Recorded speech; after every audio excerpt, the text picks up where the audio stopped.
I like romance. I really do. But when it comes to speaking about romance as a genre in anime, we can tell that there's a clear difference between romance that's intended for male versus female. Now I'm going to show you some of the romance anime/manga that I like, even though most of the stuff that I'm going to show merely use romance as a subplot, but you can probably tell that I only watch or read a romance that is intended for male.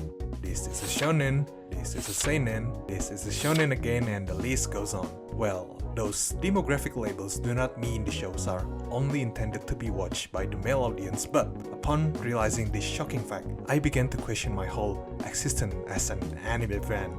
Am I a true romance connoisseur? And the only answer to that is nah. You see, when looking at the list of series that I've completed, most of it only consists of shonen, seinen, and just a little bit of josei stuff. And that leaves me with one major demographic label that I never really touch. Shoujo. Shoujo itself means young girls, so every manga and its adaptation that's labeled as shoujo is technically targeted toward the younger female audience. However, one thing people need to keep in mind is that those demographics do not need to always follow a certain formula. Like shonen is not always about the underdog story of an MC with a lot of epic fights, and seinen is not always about the emotional journey of a badass MC. Those labels are given to the manga depending on which magazine they are published. Anyways, because of this recent realization, I decided to give one full season of shoujo anime a shot, and that would be Kimi ni Todoke. As I said before, I really like romance, and the show seems to be one of the classics when it comes to shoujo romance. I often see the show compared with one of my favorite series of all time, which is Skip and Lover. Read it, watch it, talk about it, and thanks to the 14 people who saw it, so I thought, hey, this one checks all of the boxes, I guess. So yeah, I'm gonna watch it.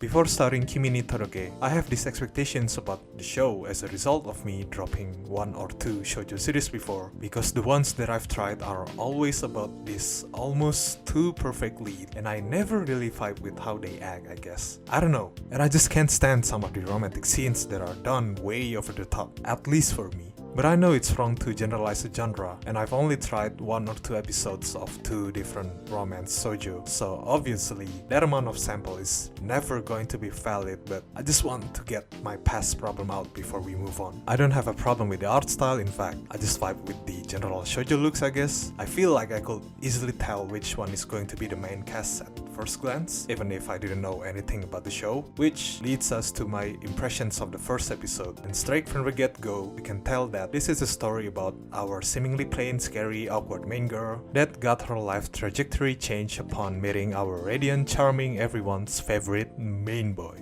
and several other casts from the friend group with each of their unique traits as well. The premise is nothing special really, since we've seen it done in countless other animes, but that does not stop me from watching it, since I'm quite curious to see how the series would be executed through the lens of shoujo. So, let's just move on to my impression of the whole one season, shall we?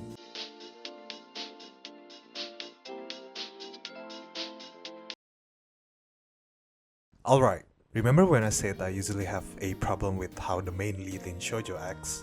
Well, good thing that it's not that big of a problem this time, at least for the male lead.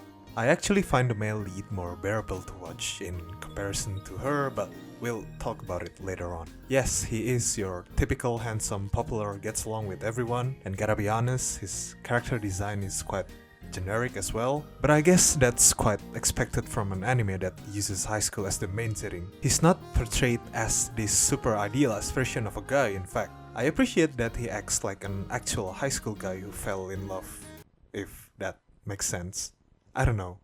It's been so long since I went to high school, but my point is, he's bearable enough for me to complete the whole season, which is a big factor for me, at least from my past shoujo experience. The friend group consists of 3 other core members, starting off with this mature figure and simple-minded duo, and they really really carried Sawako's ass throughout the whole season. They befriended her, made plans to hang out with her, set her up on a date, and even back her up in every drama that would come up. But the friend group would not be complete if it weren't for this chap. He's the male lead's best friend and by far, easily one of the most likable characters in this series. He acts stoic, says what he needs, doesn't filter his words, and his family owns a ramen restaurant. We actually get to see a romantic side story that revolves around him and Chizuru, which I really appreciate, and maybe that's one of the main reasons that I like him and Chizuru more as a character. Speaking of the other cast, we have the main villain of this series. Yes, the main villain. And she is the literal embodiment of this meme.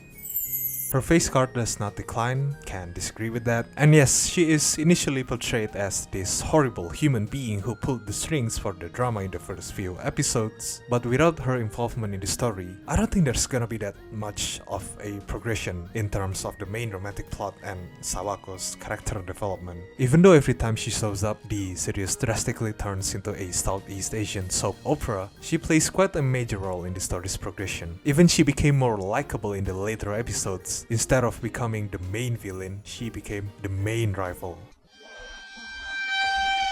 She's just a pretty girl that hides her inferiority complex, and I find it funny that she gatekept every woman who wanted to date Kazehaya, only to find her losing to this girl.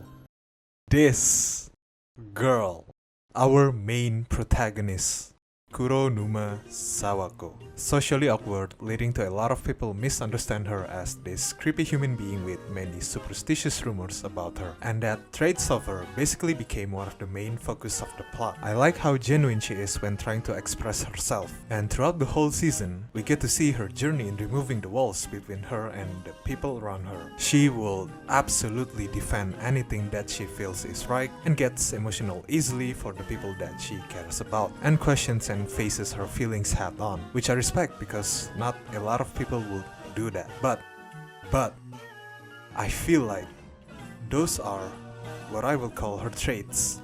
Sometimes can feel like a backhanded compliment. Yes, I did say that she gets emotional easily, which for me is a good trait because that means you have this sense of empathy. But what I really can't stand is the fact that she cries too much. And most of the time, I can't even justify her reason to cry at that exact moment. I understand if she cries during some emotional moments, I get it.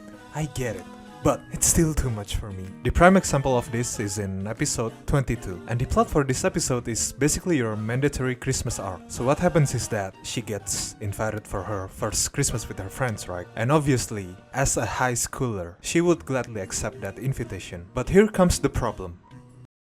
The problem is that she has to ask for permission to her lovely parents.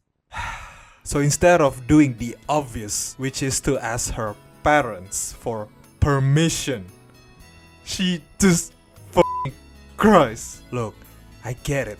Sometimes it can be hard and it can feel heavy to ask something to your parents. And yes, for half of the episode, we get to see that one of the reasons why she's quite hesitant to ask is that every year she spends Christmas time with her family and there's a significance of Christmas with her birthday as well. But that cannot be an excuse for her to just cry instead of asking permissions to her parents. Her lovely parents. And again, the duo saves the day, calls her house, and straight away asks for permission for Sawako to go, which her parents instantly gave her the green light. Like, God. And I'm saying this because literally, in the next episode, she asks for permission to celebrate New Year's Eve with her friends. And take a guess of what her parents said. Yeah, go ahead. The next thing I want to complain about is not necessarily her traits, and I feel like we could put a little bit of the blame on the pacing problems of the show itself. What I want to say is that she monologues a lot at the most inconvenient times. I'm telling you, there is not a single person in this world who will talk to themselves for that long, especially while having a conversation with your crush. At the very least, you may stutter when talking to your crush, but at least there's a knack of trying to talk to the other party. But to be fair, I feel like this wouldn't be such a problem if I read the manga instead. But At the same time, I noticed that those moments, such as those long-ass monologues, are used as a way to keep the story going. Because what would happen in the show is basically this. Some characters accidentally meet, they talk for too long. In addition to Sawako's monologues, they're about to say something important, bam! It suddenly gets cut off, leading to a new potential conflict. Or, some of the times, conflict could arise just because someone eavesdrops on a conversation without knowing the whole context. And that's it. Guaranteed. 6 episodes full of drama just because of a small misunderstanding. And the whole time I was watching the show, right, I thought this whole so-called drama would be solved much faster if they would just talk. That's it. I guess that's the implicit message of the whole show. Just talk. Instead of doing long-ass monologues or eavesdropping. Please. Also, who the f*** is Joe again? And why do they treat him as if he's important to the plot? Joe just got rejected by a girl. Okay, let's throw a house party to cheer up Joe. Look, there's Joe as well. Wow, such convenience. Let's ask him to join us. I'm gonna be so disappointed if Joe does not have his romance arc.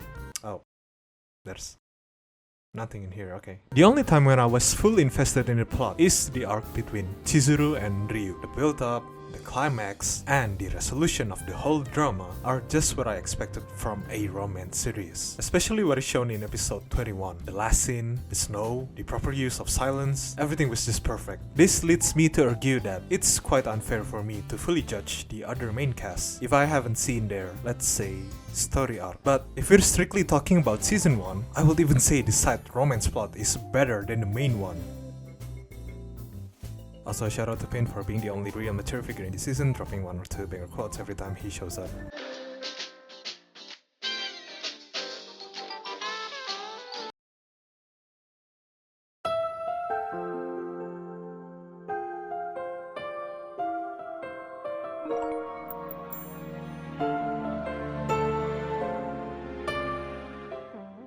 As I finish watching one season of Kimi ni Todoke, I can properly say that I have my own first proper shoujo experience.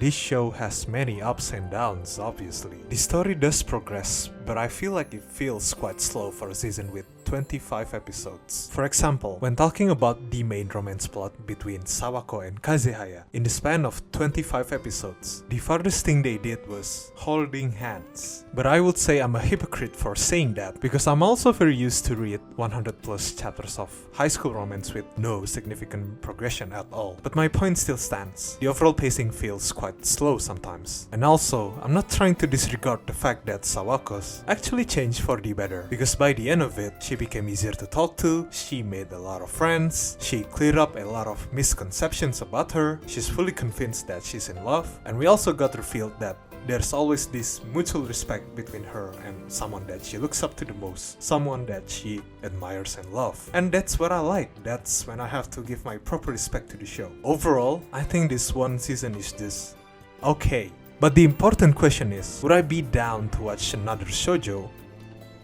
Absolutely. And I think that would be better for me, so that I can fully crush my prejudice toward the shoujo series. So please, just let me know which shoujo series that I should give a try on. And final words from Pedro Martinez. Great. See you.